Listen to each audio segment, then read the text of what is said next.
झाले, मोर्चे लागले. एक छोटीशी गडी जिंकायला कितीसा वेळ लागणार? मावळे लढतायत. गडीचा मालक धारातीर्थी आता पडला. आता तर नक्कीच हिंमत जमा आहे गडी. पण आश्चर्य आहे, 1 दिवस गेला, 8 दिवस गेले, 15 दिवस गेले, तरीही काही गडी फत्ते होत नव्हती. शेवटी शिवरायांनी सकूजी गायकवाडला खरमरीत निरोप पाठवला. राजे चिडलेत. हे बघून तर सकूजीला चेवच चढला. मावळ्यांच्या अंगी स्फुरण आले. भयंकर रणकांदे माजले आणि गडी फत्ते झाली. तब्बल 15 दिवस लागले ही गडी जिंकायला. गडीचा मालक धारातीर्थी पडूनही कोण लढले एवढे चिवटपणे?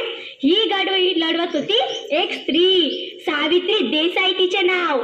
ती धारातीर्थ पडलेल्या त्या गडीच्या मालकाची विधवा पत्नी.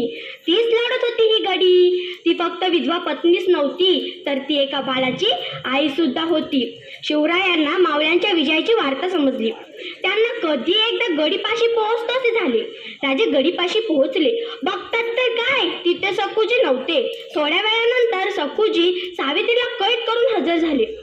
सकूजी गायकवाड इतक्या द्वेषात, रागात होता की त्या रागाच्या उन्मादीच्या भरात त्याने स्वतः शिवरायांनी मावळ्यांना स्त्री, अबला, पुरुष, दुर्मळ, म्हाताऱ्या आणि रोगी यांना हात न लावता त्यांचा रक्षण करण्याचा शिवरायांनी स्थापित केलेला नियम तो विसरला आणि त्याचा राग इतका अनवर्त झाला की त्या रागाच्या आणि विजय उन्मादीच्या भरात त्याने स्वतः लढलेल्या त्या जिद्दीने गडीच्या मालकिनीवर म्हणजेच सावित्रीवर अतिप्रसंग करण्याचा प्रयत्न केला. सरदारांनी आणि मावळ्यांनी त्याला प्रतिरोध केला, पण एका बाईचे शील भ्रष्ट झालेच होते. शिवरायांना मावळ्यांच्या विजयाची वार्ता तर समजलीच, त्यांना सकूजी गायकवाडच्या उकरमाचीही. सकूजीने सावित्रीच्या हातापायात बेड्या टोकून तिला काळ कोठडीत टाकलं. राजे गडीत गेले, गादीवर स्थानापन्न झाले. त्यांनी सावित्रीला आणण्याची आज्ञा दिली. त्यांच्या बाजूला सकूजी गायकवाड छाती पुढे काढून उभा होता. सावित्रीला आणले गेले. सावित्री घांगरलेली, घाबरलेली होती. आता माझं कसं होणार? हा शिवाजी मला मारून टाकणार, नंतर माझं बाळ अनाथ होणार. हा क्रूर शिवाजी माझ्या बाळाला सुद्धा मारून टाकणार. किती कीर्ती ऐकली होती या शिवाजीची, ते सारं सारं खोटं निघालं. ते सारं सारं खोटं निघालं. हा शिवाजी आता माझ्या बाळाला सुद्धा मारून टाकणार. जर याचा सेनापती कैद झालेल्या बाईवर अतिप्रसंग करू शकतो, तिच्या हातापायात बेडे टोकून तिला काळ कोठडीत टाकू शकतो, हा तर त्याचा राजा आहे. हा किती क्रूर असेल? सावित्रीचे विचारचक्र सुरू झाले. तिने महाराजांना आर्तसाद घातली. महाराज मला मारा, महाराज मला मारा, पण माझ्या बाळाला मारू नका महाराज.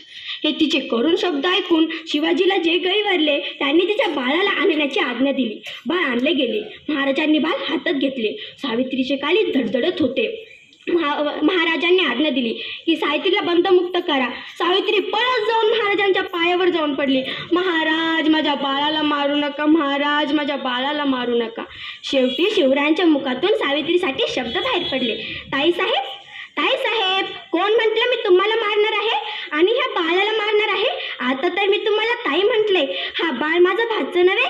मी तर पहिल्यांदा माझ्या भाच्याला भेटतोय. त्याला काहीतरी दिलं पाहिजे. त्याच्या दुधाभातासाठी ही जी जिंकलेली गडी आहे ना, मी त्याला देतोय, आणि आजूबाजूचा प्रदेश तुमच्या चोळी बांगडीसाठी. सावित्री आश्चर्याने महाराजांकडे पाहते. शिवाजी राजांनी स्मित हास्य केले. नंतर शिवाजी राजांनीच सकूजी गायकवाडकडे नजर वळवली.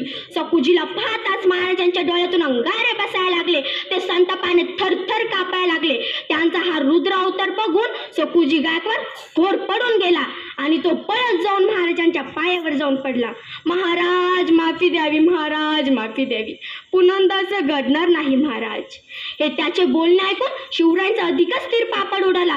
त्यांनी त्याला क्रोधाने दूर केले. काय सकूजी, काय केलं तुम्ही हे? मोगली जुलमी सत्तेतून प्रजा मोकळी व्हावी, धर्म आणि अब्रूचे रक्षण व्हावे म्हणून आम्ही हे स्वराज्याचे तोरण उभारले आणि तुम्ही बहिणीवरच हात टाकण्याचा प्रयत्न केला? नाही सकूजी, नाही. या गुन्ह्याला क्षमा नाही. सकूजी गायकवाड पुरता